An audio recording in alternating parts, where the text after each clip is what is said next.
Right here in front of me, I have well over $100,000 in luxury and highly collectible watches. I only said dollars because it sounds way more impressive. But anyway, before I open up these boxes and show you what's inside them, please give this video a like and subscribe for more watch content.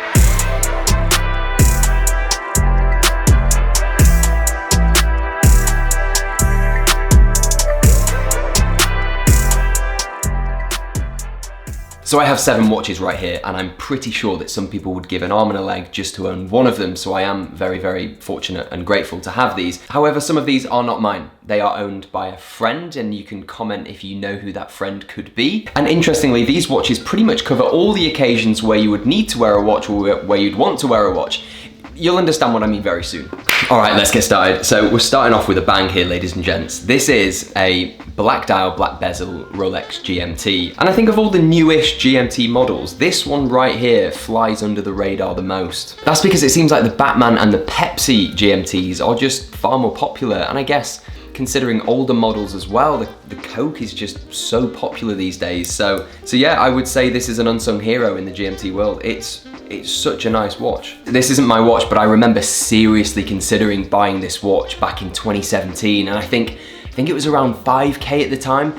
I didn't end up buying it because I bought another watch instead, which you'll see very soon, but yeah, kinda wish I did get one. Having said that, it is now discontinued, so you cannot buy it brand new, but you can buy it on the grey market, so you can buy it pre-owned, and you'll probably end up paying like 11K for it these days. Yes, it is a pilot's watch and it's supposed to be used when traveling, but to be honest, for me, this is a great everyday watch, and you can wear this with casual clothes, and to be fair, you could probably wear it with smart casual as well, maybe a shirt and a jacket. But yeah, what a tasty watch this is. Yes, thank you. All right, what do we have next? We have a Rolex Milgauss with a Z blue dial, and I have to say, this is probably Rolex's most underrated watches. I swear only in the last couple of years the demand for Rolex Milgausses has gone up, and I guess that's partly because it's a lot harder to get hold of popular sports steel watches, and therefore more people are resorting to watches like the Milgauss. However, I do think they are appreciated a lot more by the watch community now, whereas previously I would say they were considered an entry-level Rolex, but I don't see that anymore. I don't see this as an entry-level Rolex, which I guess is good for the Rolex brand. The Milgauss was actually designed for scientists way back in the day, because when they were in the research labs or power plants, they needed an anti-magnetic watch, and that is exactly what the Rolex Milgauss is. And it's a beautiful watch, in my opinion, especially the Z blue dial. I love this color dial. Brand new from an authorized dealer. If you can get hold of one of these, you're gonna pay like 6.3K. If you can't find one at an AD, you're gonna have to pay like 8, nearly 9K for one of these days. So they're going up in price. It's not really an everyday watch because of what it was made for, but I guess you would wear this with casual clothes, maybe a little bit smarter sometimes, but it's a good looking watch. On to the next one, and this is one of my watches, and it is the Rolex Submariner green dial, green bezel, often, well, very famously known as the Hulk. It's interesting because when this watch first came out, people didn't like it. People thought that Rolex went overboard with the green.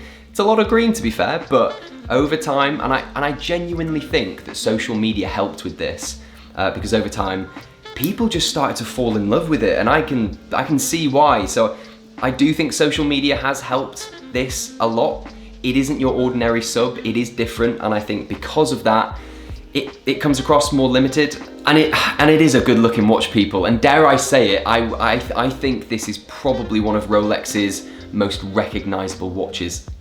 I do think so. In terms of the value appreciation of this watch, it's crazy. It's gone up like 2.5, almost 3 times the RRP on this watch. So you could buy it for like 6.5K-ish, I think, but now it's going for like 15, 16 plus K, which is mad.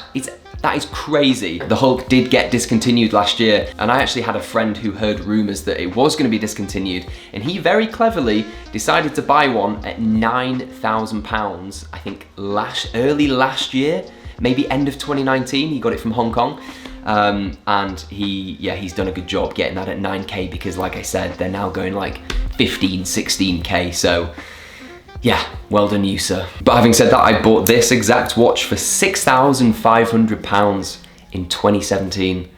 What a steal. Okay, back to Rolex and back to another watch that I own in my collection, and that is the Rolex Daytona in yellow gold and steel. And to be honest with you, I just don't wear this watch. It's probably my least favorite, and probably because I don't wear it that much.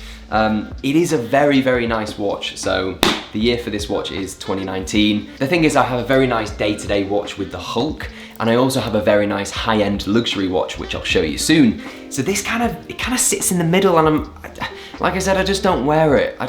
I'm sorry. The thing is as well, the Rolex Daytona is known for being like the most iconic watch ever produced. So, like, maybe I should wear it a little bit more. I kind of feel ungrateful for not wearing it. As with all watches, there's a bit of history behind the Rolex Daytona. This was designed for racing car drivers because you can work out your average speed and your total elapsed time. Could you imagine Lewis Hamilton in an F1 car driving around and then like every so often, every lap, just checking like, yeah, all right, I'm on course, yeah. I'm joking, obviously, we don't need to do that anymore, but like, it's funny to think back then that this watch was very, very handy. This was a very, well, important tool for a driver. But yeah, nowadays we just wear it because it looks nice. Retail price on this watch, so buying it brand new, if you can get your hands on it, it's like 14K from an AD. But if you can't get it brand new, it's gonna cost you about 16K, I think. I bought this about a year and a half ago for just under 15, so it's gone up a little bit since then, but yeah, about 16K. And look, I mentioned that I don't really wear this watch that often, and part of the reason for that is because like, I literally don't know what to wear clothing-wise with it. I just don't know. I mean, I guess I should probably dress up for it, but like, I just never dress up. So yeah, very nice watch, just underworn, I'm afraid. I'm sorry, little guy. On to the next watch, and this is probably one of the most interesting and unique watches that you will ever come across. It is a Jaeger-LeCoultre, Jaeger-LeCoultre, JLC. It's a Reverso, and yes, on the surface, this looks like your ordinary dress watch. However, it can do so much more than just look good in a tuxedo. Can you guess why it's called a Reverso? Yes, you nailed it. You can actually reverse the case of the watch. So you can basically have 2 different watches, or maybe even 4 different watches if you get a different color strap. So if you had a brown strap. Again, another story. This was actually designed for polo players. If you don't know what polo is, it's not water polo, it's polo on a horse. I will never ever do that again. But basically, it used to have one side as the watch, so you can read the time, flip it over, and it would just be like a slab of steel. So when you're playing polo, you can make sure that your watch doesn't get whacked and completely cracked and broken. So basically it's like a protection screen, so you just flip it over. Hope that made sense. This exact watch was bought last year from a JLC boutique in Mayfair, and I think it was bought for 7.7K. I think pre-owned, you can get it a couple of K cheaper. But this is the kind of watch that you keep forever and you hand down to your kids and they hand down to their kids and so on and so on. So a good investment, I would say. It is the definition of a dress watch. So if you need to put on a smart suit and tie, or even a tuxedo, if you're going to the Oscars or something, I mean, this is the watch that you want to wear, guys. I do not own a tuxedo, but I can pretend to win an Oscar. Another very, very nice watch. Now then, time for my favorite watch that I'm going to show you today, and my favorite in the collection that I have. Tell me I'm right. Please agree with me, and if you don't agree with me, tell me which is your favorite. Comment below, of all these, which is your favorite, and let people agree or disagree with you in the comments. Oh, the Audemars Piguet. Ooh.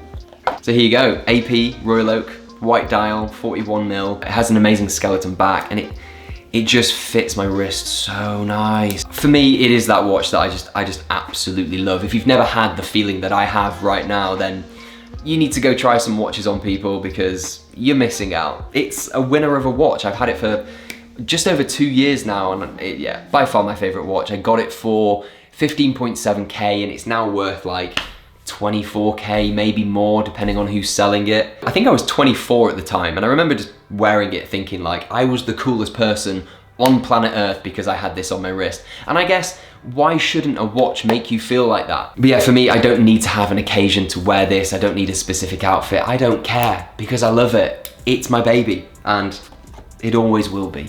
Sleep well. Let me know if you have any questions about any of these watches that I've shown you today. I would be happy to answer your questions. And if you want more watch content in the future, you've got to tell me, guys. You've got to hit the like button. You've got to subscribe for more. I will see you very soon. Thank you for watching. Bye-bye.